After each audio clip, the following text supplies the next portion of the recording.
నమస్కారం. నేను ఈరోజు ఆదోని నుంచి ఎమ్మెల్యేగా ఉండి ఢిల్లీలో ఉన్నటువంటి టెక్నికల్ ఎడ్యుకేషన్ డైరెక్టరేట్లో ఉన్నాను. నా పక్కన ఉన్నవాళ్ళు బుద్ధా చంద్రశేఖర్ గారు. ఆయన తెలుగువారు, విశాఖపట్నం నుంచి ఇక్కడ వచ్చి ఈ ప్రోగ్రామ్ డైరెక్టర్గా ఉంటున్నారు. నా ఎడం వైపున ఉన్నవారు మీకు చాలా ఇంట్రెస్టింగ్ గా అనిపించవచ్చు. మేడం గారు బుద్ధా చంద్రశేఖర్ గారు వాళ్ళ మిస్సెస్ రాజేశ్వరి గారు ఆదోని వాసి. చిన్నప్పటి నుంచి ఆదోనిలో పుట్టి పెరిగిన వ్యక్తి. ఇప్పుడు ఎవరు లేరు కానీ ఇప్పుడు నేను వాళ్ళతో రాగానే అనిపించింది, ఆదోని ఎలా ఉందండి, ఆదోని ప్రజలు ఎలా ఉన్నారు, ఆదోని ఇంప్రూవ్ చేయాలండి అని చాలా ఇంట్రెస్టింగ్ గా మాట్లాడినారు. ప్రత్యేకంగా వారికి ధన్యవాదాలు. ఈ ప్రాజెక్ట్ డైరెక్టర్ గా ఇక్కడ కూర్చొని నేను కొన్ని ఆదోనిలో మనం చేయగలిగిన అంశాలు ఏమిటి అని మాట్లాడుతా ఉన్నాను.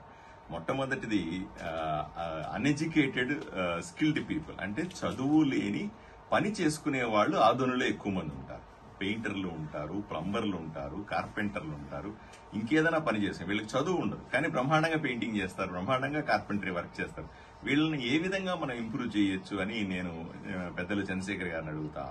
ఆయన చెప్పారు, ఏం ఇబ్బంది లేదండి, వాళ్ళందరికీ కూడా ఉదాహరణకు ఆదోనిలో వాళ్ళు 10,000 రూపాయలు సంపాదిస్తున్నారు అనుకోండి, వాళ్లకు మేము ఒక చిన్న ట్రైనింగ్ లాగా ఏర్పాటు చేసి వాళ్ళ అనుభవాన్ని దృష్టిలో 10 ఏళ్ల అనుభవం ఉంటేనో 20 ఏళ్ల అనుభవం ఉంటే వాళ్ళ అనుభవాన్ని దృష్టిలో పెట్టుకుని వాళ్ళకి సర్టిఫికెట్ ఏర్పాటు చేస్తాం. ఆ సర్టిఫికెట్ పెట్టుకుంటే వాళ్ళు ఆదోలో కాకుండా దేశంలో కానీ ప్రపంచంలోనే ఎక్కడ సార్ బ్రహ్మాండంగా ఆ సర్టిఫికెట్, అంటే ఓ డిప్లొమా వచ్చినట్లుగానో ఇంజనీరింగ్ వచ్చినట్టుగా ఓ సర్టిఫికెట్ ఇస్తాం వాళ్ళకి. ఆ రకంగా వాళ్ళని అభివృద్ధి చేయొచ్చు అన్నారు. రెండవది అడిగాను నేను, చదువుకుంటున్న పిల్లల కోసం ఏం చేయొచ్చు అని అడిగారు. సో చదువుకున్న ఏ డిగ్రీ అయినా సరే, ఏ ఇంజనీరింగ్ కానీ, డిగ్రీ కాలేజ్ కానీ, ఎంబీఏ కానీ, హోటల్ మేనేజ్మెంట్ కానీ ఎన్నో వాటిలన్నింటిలో కూడా చదువుకునే పిల్లలు వాళ్ళు చదువుకుంటూనే అదే కోర్స్ చేస్తున్న సమయంలో వాళ్ళు ఆన్లైన్ లో కొంత దీన్ని ఇంటర్న్షిప్ అంటున్నారు.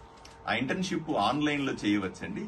చదువుకుంటూ వాళ్లకు బయట స్కిల్స్ కూడా తెలుసుకునే అవకాశం వస్తుంది. కంపెనీలతో సుమారుగా 70,000 కంపెనీలతో మేము కనెక్ట్ అయి ఉన్నాము. ఆ కంపెనీలన్నింటినీ వాళ్ళు ఉద్యోగాల తర్వాత వస్తాయి అని చెప్తున్నారు. అలాగా చదువుకునే దశలో కూడా మేము స్కిల్ ట్రైన్ చేస్తామంటున్నారు. మూడోది, చదువు పూర్తయిన తర్వాత ఏ డిగ్రీ చేసినప్పటికి కూడా, ఇంజనీరింగ్ చేసినప్పటికి కూడా, ఎంబీఏ చేసినప్పటికి కూడా, లేదా ఇంకేదైనా డిగ్రీ చేసి ఉంటే, డిప్లొమా చేసి ఉంటే వాళ్లకు అప్రెంటిస్షిప్ ఏర్పాటు చేస్తాము. వివిధ కంపెనీల్లో, దేశంలో ఉన్నటువంటి వేలాది కంపెనీలన్నీ కనెక్ట్ అయి ఉన్నాయి. వాటిల్లో మేము వాళ్ళకి డబ్బులు ఇచ్చి, వాళ్లకు జీతంలాగా ఇచ్చి సంవత్సరమో 2 ఏళ్ళలో వాళ్లకు స్కిల్ ని ఇంప్రూవ్ చేసే ప్రయత్నం చేస్తాం. స్కిల్ ఇంప్రూవ్ అయిన తర్వాత ఆటోమేటిక్ గా ఆ కంపెనీలు వాళ్ళని తీసేసుకుంటాయి అని ఈ రకంగా ఎన్నో ప్రోగ్రామ్. మూడోది, అనువాదిని అనే ప్రోగ్రాం చెప్తా ఉన్నాం.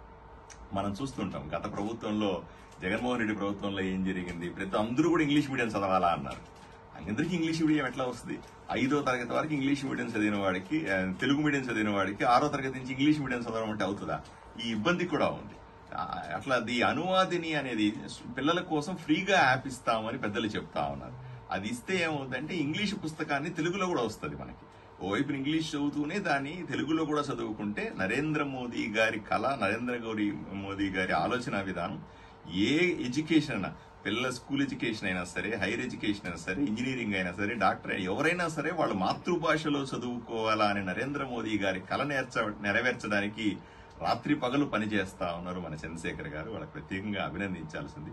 ఈ ప్రోగ్రామ్స్ అన్నింటినీ కూడా నేను ఆదోనిలో ఏర్పాటు చేయాల్సిందని నేను, కానీ మన ఆదోని వాసి స్వయాన చంద్రశేఖర్ గారి మిసెస్ రాజేశ్వరి గారు కానీ మేము ఇద్దరం కూడా ఆదోనిలో ఈ కార్యక్రమాలు ఏర్పాటు చేయమని సార్ని రిక్వెస్ట్ చేస్తున్నాం. చాలా వాళ్ళకి సంబంధించిన, మీకందరికీ తెలిసిందే, మన ప్రధానమంత్రి గారు అదేవిధంగా ప్రతి భారతీయుడు కళ భారతదేశం విశ్వగురు అవ్వాలి. అంటే విశ్వగురు అవ్వాలంటే ఫస్ట్ మన దగ్గర ఎవరైతే యూత్ ఉన్నారో వాళ్ళని అప్స్కిల్లింగ్, రీస్కిల్లింగ్ చేయాలంటే ప్రపంచం మొత్తానికి పనికొచ్చే విధంగా మన దగ్గర ఉన్న విద్యార్థుల్ని తయారు చేయాలి. ఇలా తయారు చేయాలంటే ప్రధాన ప్రాబ్లం ఏంటంటే, మెయిన్ ప్రాబ్లమ్ లాంగ్వేజ్. సో ఇంగ్లీష్లో పుస్తకం ఉండడం వల్ల విద్యార్థి అర్థం చేసుకోలేకపోతున్నాడు విషయాన్ని. ఎందుకంటే విషయంగా అవగాహన ఉండట్లేదు, దాన్ని రట్టా చేసేసి దాన్ని అక్కడ వెళ్ళి చెప్పేయడం వల్ల ఏంటంటే డిగ్రీ వచ్చేస్తుంది కానీ వాళ్ళకి అండర్స్టాండింగ్ అంటే ఎక్స్పర్టైజ్ రావట్లేదు. అందుకని దీన్ని దృష్టిలో పెట్టుకొని మేము కొన్ని ఇనిషియేటివ్స్ చేసాము. ఫస్ట్ ఇనిషియేటివ్ అనువాదిని అనేది, ఇది భారతదేశంలో ఉన్న 22 అఫీషియల్ లాంగ్వేజెస్ ఏవైతే ఉన్నాయో ఈ 22 అఫీషియల్ లాంగ్వేజ్లోని లాంగ్వేజ్ బ్యారియర్స్ని తీసేసి మీరు హిందీలో ఉన్న డాక్యుమెంట్ని తెలుగులో చదువుకోవచ్చు, లేకపోతే ఇంగ్లీష్లో ఉన్న డాక్యుమెంట్ తెలుగులో చదువుకోవచ్చు, మరాఠీలో ఉన్న డాక్యుమెంట్ తెలుగు, అలాగే తెలుగులో ఒక డాక్యుమెంట్ రాసి మీరు అది వేరే ఇండియన్ లాంగ్వేజెస్ కానీ ఫారెన్ లాంగ్వేజ్లో కానీ ట్రాన్స్లేట్ చేసుకోవచ్చు. ఒక యూట్యూబ్లో వీడియో ఉందనుకోండి, అది ఫ్రెంచ్లో ఉందనుకుందాం, దాన్ని మన తెలుగు విద్యార్థులు ఈజీగా ట్రాన్స్లేట్ చేసి తెలుగులో వినేయచ్చు. సో ఇటువంటి అద్భుతమైన ఫీచర్స్ అన్ని కూడా ఈ అనువాదిని అనే దానిలో పెట్టి ఈ లాంగ్వేజ్ బ్యారియర్స్ ఏ రోజైతే తీసేమో మన కంట్రీలోని ట్రేడ్ డిఫిషియన్సీ, ఎందుకంటే 15% మంది $5 ట్రిలియన్ జీడిపి తీసుకొస్తున్నప్పుడు మనం ఈ లాంగ్వేజ్ బ్యారియర్ అనేది తీసేసి 50% మందిని కానీ మనం ట్రేడ్లోకి తీసుకురాగలిగామనుకోండి, మనం ప్రపంచంలోని నెంబర్ 1 కంట్రీ అయిపోతాం. సో ఈ లాంగ్వేజ్ బ్యారియర్ అనేది తీసేయాలి అనేది ఒక ఉద్దేశంతో ఇది తీసుకొచ్చాము. ఇది పుస్తకాలను కూడా 1000 పేజీలోని పుస్తకాలు కూడా చిటికేసినప్పటికీ మీకు రకరకాల లాంగ్వేజ్లోని విత్ ఫార్మాట్తో పాటు ట్రాన్స్లేట్ అయిపోయి వచ్చేస్తుంది. దీంతో పాటుగా ప్రపంచం మొత్తంకి skill capital of the world అవ్వాలి, intellectual capital of the world అవ్వాలి, knowledge capital of the world అవ్వాలి. ఇది ప్రతి భారతీయుడు కోరిక. లాస్ట్ 60 సంవత్సరాలు బట్టి దీనికి రకరకాల ప్రయత్నాలు జరిగాయి. కానీ ఇప్పుడు ప్రధానమంత్రి నరేంద్ర మోదీ గారి ఆధ్వర్యంలో ఇప్పుడు వస్తున్న ఇంటర్న్షిప్ స్కీమ్ ఇదేమంటే, కాలేజీలోని ఒక విద్యార్థి జాయిన్ అయిన వెంటనే, అంటే ఆయన డిప్లొమా కాలేజ్ అయి ఉండొచ్చు, లేకపోతే ఇంజనీరింగ్ కాలేజ్ అయి ఉండొచ్చు, లేకపోతే ఆర్ట్స్ కాలేజ్ అయి ఉండొచ్చు, జాయిన్ అయిన వెంటనే ఫస్ట్ ఇయర్ నుంచి కూడా ఒక ఇండస్ట్రీ దగ్గరికి వెళ్ళి, లేకపోతే ఇండస్ట్రీలోని పనిచేసే విధంగా ఆన్లైన్లోంచి వర్చువల్ ఆపర్చునిటీస్ ఇచ్చి ఈ ఒక విద్యార్థిని ఒక గ్లోబల్ సిటిజన్ కింద, ఒక గ్లోబల్ ప్రొఫెషనల్ కింద తయారు చేసే విధంగా ఒక అద్భుతమైన ప్రణాళిక చేశారు. దీనిలోని మేము 78,000 ఇండస్ట్రీస్ని, అంటే మీరు మైక్రోసాఫ్ట్ దగ్గర నుంచి, గూగుల్ దగ్గర నుంచి, సేల్స్ ఫోర్స్, IBM, సిస్కో, మీరు you name it any industry including Kia, మొత్తం ఈ ఇండస్ట్రీస్ అన్నిటిని కూడా మేము దానిలో ఆన్బోర్డ్ చేసాము. అక్కడ వాళ్ళు ఇంటర్న్షిప్ ఆపర్చునిటీస్ ఇస్తారు. సో కాలేజ్లో ఉన్నప్పుడే విద్యార్థి కాలేజ్ నుంచి 6 నెలలు బ్రేక్ తీసుకొని ఆ ఇండస్ట్రీకి వెళ్ళి ఫిజికల్గా అక్కడ ఉండి అక్కడ నేర్చుకొని అన్ని విషయాలు వచ్చే విధంగా, ఈ విధంగా మీరు 3 సంవత్సరాల డిగ్రీ అనుకుంటే కనుక 2 సార్లు, 4 సంవత్సరాల డిగ్రీ అనుకుంటే కనుక 3 సార్లు ఇంటర్న్షిప్ ఆపర్చునిటీస్కి వెళ్ళి ఇండస్ట్రీస్తో పనిచేసి వాళ్ళు ఏమైనా స్టైఫండ్ ఇస్తే ఆ స్టైఫండ్ కూడా తీసుకొని, ఎక్స్పీరియన్స్ లెటర్ కూడా తీసుకొని, అంటే ఎగ్జాంపుల్ చూడండి, ఒక గవర్నమెంట్ ఆఫ్ ఇండియా మీ దగ్గర మున్సిపల్ కార్పొరేషన్ ఉందనుకుందాం ఆదోనిలో, మున్సిపల్ కార్పొరేషన్ ఆఫ్ ఇండియాలో మీరు ఇంటర్న్షిప్ చేస్తే వాళ్ళు మీకు ఒక సర్టిఫికేట్ ఇస్తారు.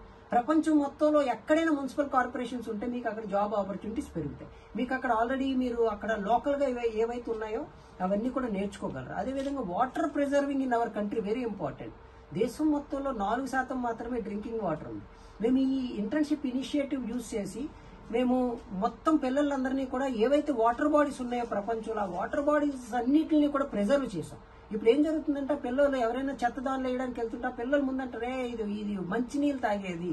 ఎందుకంటే మన దేశంలో అతిపెద్ద ప్రాబ్లము, అబ్దుల్ కలాం గారు ఆయన బతుకున్నప్పుడు చెప్పారు ఈ విషయం ఏమంటే, వాటర్ బాడీస్ మన దగ్గర డ్రింకింగ్ వాటర్ అనేది చాలా తక్కువ ఉంది, ఓన్లీ 4%. అంటే దీని అర్థం ఏంటంటే ఇంకో 3 సంవత్సరాల తర్వాత తాగడానికి నీరు ఉంది. సో దీన్ని ప్రిజర్వ్ చేసే విధంగా కూడా దీనిలో ఇనిషియేటివ్స్ పెట్టాం. అదేవిధంగా మీరు చూస్తే నేషనల్ హైవేస్ ఎన్ని అవుతున్నాయో అక్కడ మీరు పిల్లలు ఎవరైనా జాకెట్ వేసుకొని చూస్తే వాళ్ళందరూ కూడా ఇందులోంచి ఇంటర్న్స్.